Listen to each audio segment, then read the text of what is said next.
नमस्कार दोस्तों, मैं पंकज कुमार आप सभी का फिर से अपने YouTube चैनल पे एक बार फिर से स्वागत करता हूं। और आज का हमारा चैप्टर है राष्ट्रपति से। इसके पहले हमने कार्यपालिका और विधायिका और न्यायपालिका कंप्लीट कर लिया है। तो ये कार्यपालिका का ही अंग है एक राष्ट्रपति, जिसको हम आज पढ़ेंगे। देख रहा है वो तो नहीं दिख रहा है।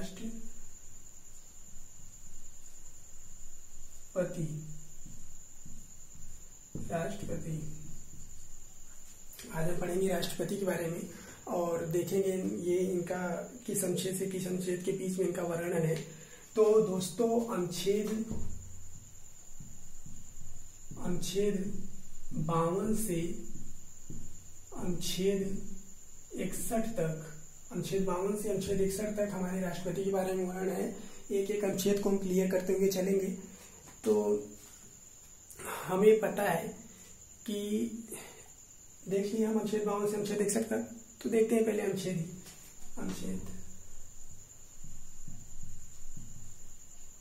52 में इनके पद के बारे में वर्णन है।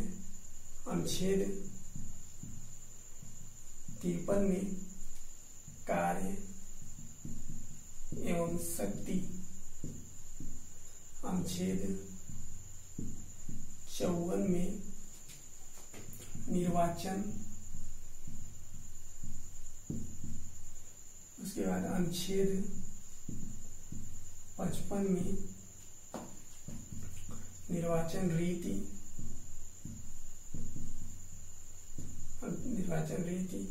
फिर अनुच्छेद 56 में पदावधि,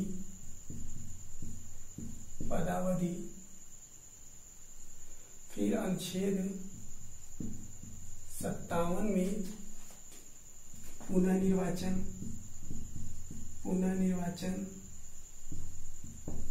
फिर अनुच्छेद 58 में योग्यता,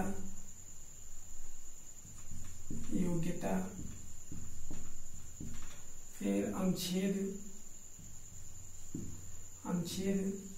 60 में शपथ, किसके समक्ष शपथ लेंगे। फिर अनुच्छेद 61 में महाभियोग।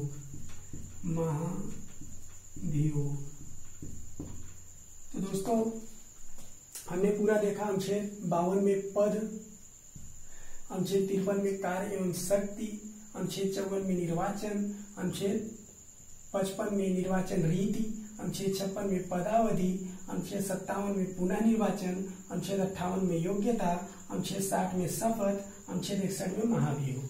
तो हमने एक एक अनुच्छेद को देखा कि कहाँ किस प्रकार से इनके बारे में वर्णन है।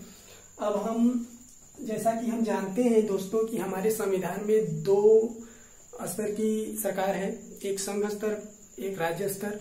तो जो संघ स्तर में है वो कार्यपालिका एक है। तो कार्यपालिका में हमने पहले देखा था, पिछले वीडियो में देखेंगे तो कार्यपालिका में हमने राष्ट्रपति को पहले बताया था कि राष्ट्रपति महोदय जी होते हैं।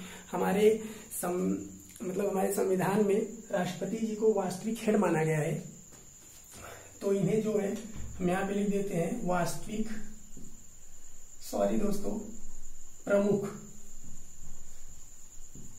प्रमुख हेड के तौर पे काम करते हैं। और जो वास्तविक हेड होते हैं वो प्रधानमंत्री होते हैं। ठीक है। तो उसके बाद एक चीज और कि एक प्रश्न पूछ लिया जाता है कि हमारे भारत के प्रथम नागरिक कौन कहलाते हैं। तो वो राष्ट्रपति जी हैं जो हमारे भारत के प्रथम नागरिक कहलाते हैं। अब हम देखेंगे कार्य एवं शक्ति। दोस्तों कार्य एवं शक्ति पे हम अलग से वीडियो बनाएंगे एक पार्ट, जिसपे वहां पे हम विस्तार से वर्णन करेंगे कार्य एवं शक्ति इनकी क्या होती है, इनकी शक्तियां, इनके कार्य क्या होते हैं। अभी हम देखेंगे निर्वाचन। तो निर्वाचन में दोस्तों कौन कौन इनके चुनाव में भाग लेता है उसके बारे में। तो निर्वाचन में जो भाग लेता है वो पूरा एक व्यवस्थित क्रम है, जिसको हम कहते हैं निर्वाचन मंडल। निर्वाचन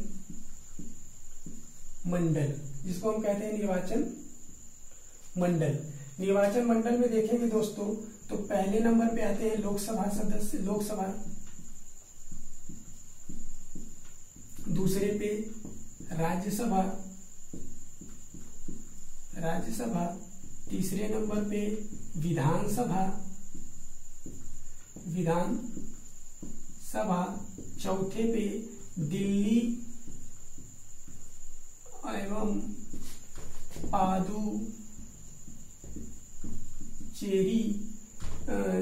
पादुचेरी केंद्र शासित के विधानसभा सदस्य, केंद्र शासित राज्य के विधानसभा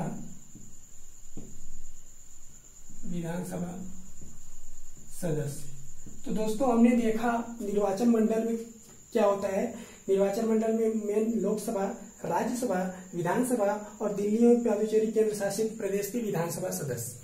तो दोस्तों यहाँ पे इतने पे बात खत्म नहीं हो जाती।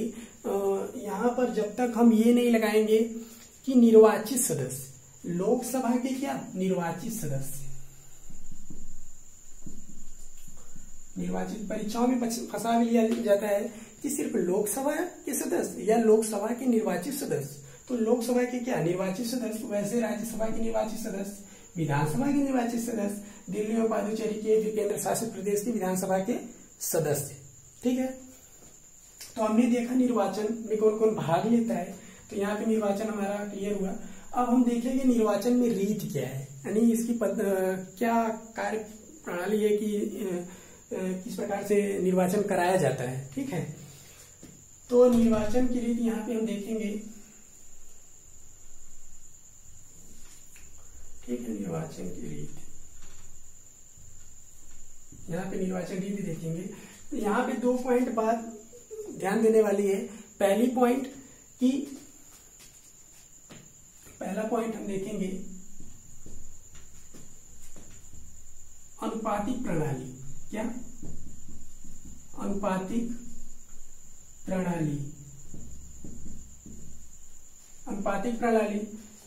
प्रणाली का मतलब है कि दोस्तों समान अनुपातिक प्रणाली।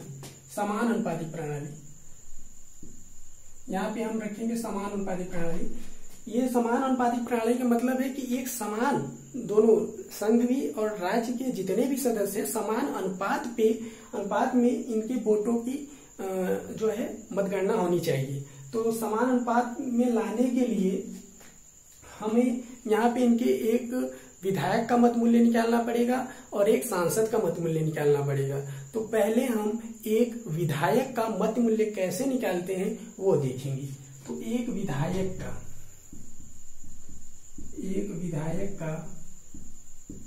मत मूल्य बराबर होता है उस राज्य की कुल जनसंख्या,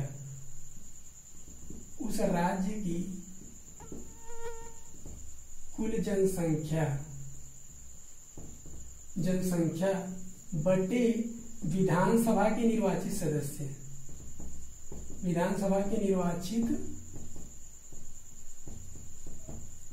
सदस्य, क्या होता है, एक विधायक का मत मूल्य बराबर उस राज्य की कुल जनसंख्या बटे विधानसभा के निर्वाचित सदस्य। यहाँ पे लिख लेंगे दोस्तों, जरा कम दिखाई पड़ रहा है, उस राज्य की कुल जनसंख्या बटे उस विधानसभा के कुल निर्वाचित सदस्य। तो यहाँ पे देखा एक विधायक का मत मूल्य, ठीक है, ये वोट मूल्य है, ठीक है। अब एक सांसद का मत मूल्य यहाँ पे देख लेते हैं। एक सांसद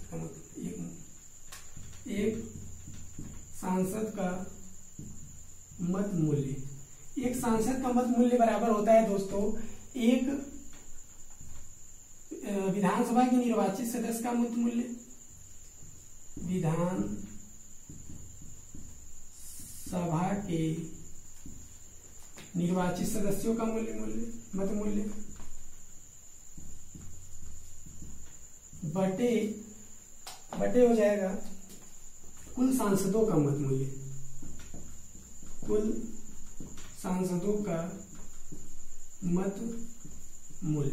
दोस्तों यहाँ पर हमने देखा है विधायक का मत मूल्य। तो ये इतने पे बात नहीं खत्म हो जाएगी। यहाँ पे अगर हम ऐसे देखें तो ये समान अनुपात में नहीं आएगा। एक विधायक का मत मूल्य इस प्रकार से समान अनुपात में नहीं आएगा, क्योंकि अगर कुल राज्य की जनसंख्या अगर माने 10 लाख है, अगर हम मानते हैं यहाँ पे 10 लाख है, कुल मान लीजिए हम 10 लाख उस राज्य की जनसंख्या है और विधानसभा के निर्वाचित सदस्यों की संख्या मान लीजिए 1000 है। तो यहाँ पे हम काटेंगे 3 जीरो, तो 3 जीरो कटा 100, तो कहाँ समान अनुपात में आ रहा है 100/1, मतलब समान अनुपात में आने की कोई चांस ही नहीं है।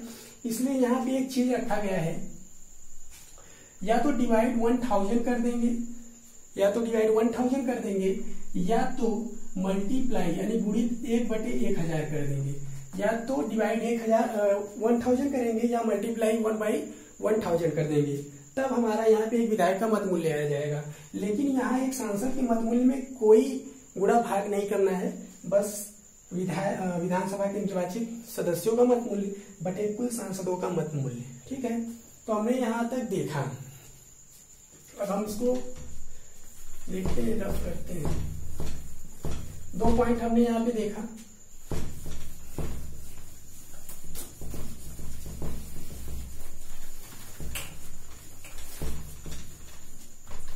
अब दूसरी चीज इसी रीत में क्या होती है दोस्तों कि दूसरा पॉइंट, एक तो होता है समान अनुपातिक प्रणाली और दूसरा होता है एकल हस्तांतरणी प्रणाली। एकल हस्तांतरणी प्रणाली, एकल हस्तांतरणी प्रणाली, एकल हस्तांतरणी प्रणाली। इसका मतलब है दोस्तों इसमें 2 पॉइंट होता है। पहला, या अप्रत्यक्ष या गुप्त मतदान। पहला ऐसे देख लेते हैं, अप्रत्यक्ष एक गुप्त मतदान। गुप्त मतदान, तो दोस्तों अप्रत्यक्ष का मतलब होता है कि जिसमें लोकसभा और राज्यसभा उनके सदस्यों को जनता द्वारा चुनकर भेजा जाता है और वही लोकसभा और विधानसभा और राज्यसभा के सदस्य उन्हें चुनते हैं राष्ट्रपति को। तो यहाँ पर जनता वोट नहीं करती है, बल्कि लोकसभा और राज्यसभा और विधानसभा के सदस्यों द्वारा चुने जाते हैं, इसलिए उन्हें अप्रत्यक्ष चुनाव रूप से चुना जाता है। ठीक है, लेकिन विधानसभा और लोकसभा ये जो है प्रत्यक्ष रूप से चुने जाते हैं। और एक चीज और ध्यान रखेंगे कि विधान परिषद का जो चुनाव होता है वो भी अप्रत्यक्ष रूप से होता है। विधान परिषद का जो चुनाव होता है वो भी अप्रत्यक्ष रूप से होता है। और उसके बाद और विधान परिषद है इस समय केवल 6 राज्यों में है। अभी हाल ही में आप लोगों ने सुना होगा कि जम्मू कश्मीर जो 370 हटने के बाद वो एक राज्य के रूप में आया, तो वो विधान परिषद वहां से मतलब हट गया, तो सिर्फ 6 राज्य अभी बचे हुए हैं जिसमें विधान परिषद है। ठीक है, तो इसको हमने देखा। अब हम देखेंगे, इसको हमने देखा। अब पदावधि के बारे में बात करेंगे दोस्तों। पदावधि तो जो न्यूनतम जिसमें बनने की सीमा होती है, मतलब जिस वर्ष के बाद बन सकते हैं राष्ट्रपति, वो 35 वर्ष होती है। क्या होता है? 35 वर्ष। 35 वर्ष प्लस कहेंगे, 35 वर्ष के पहले नहीं, 35 वर्ष के बाद ही आप मतलब राष्ट्रपति का चुनाव लड़ सकते हैं।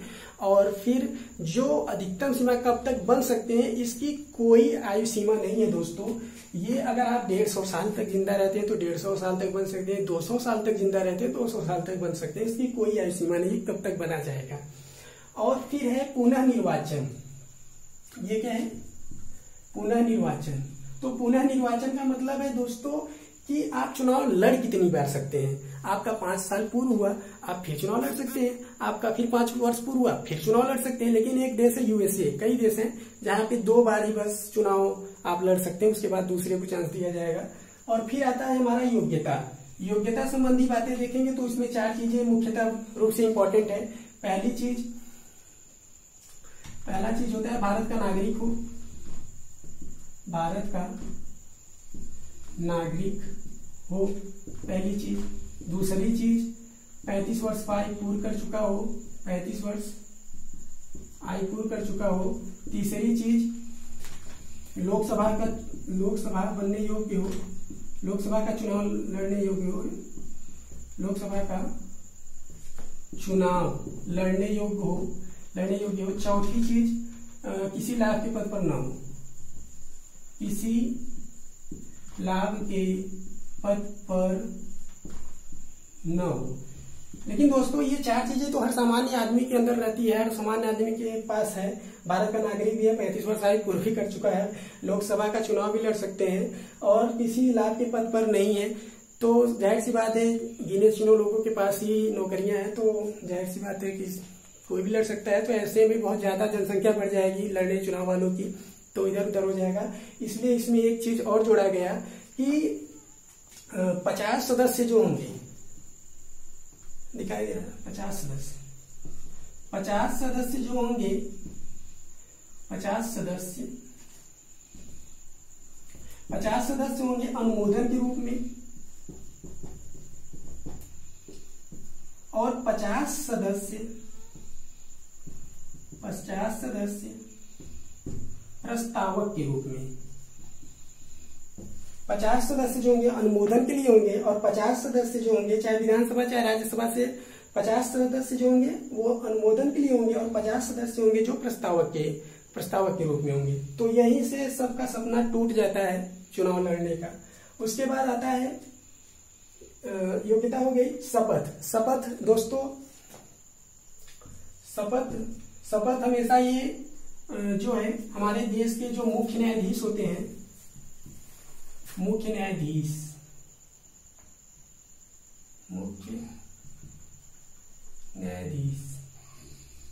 ठीक है दोस्तों, मुख्य न्यायाधीश कोई अपना मतलब मुख्य न्यायाधीश के समक्ष ही अपना शपथ देते हैं। उसके बाद फिर आता है, इसको जरा रफ कर देते हैं दोस्तों,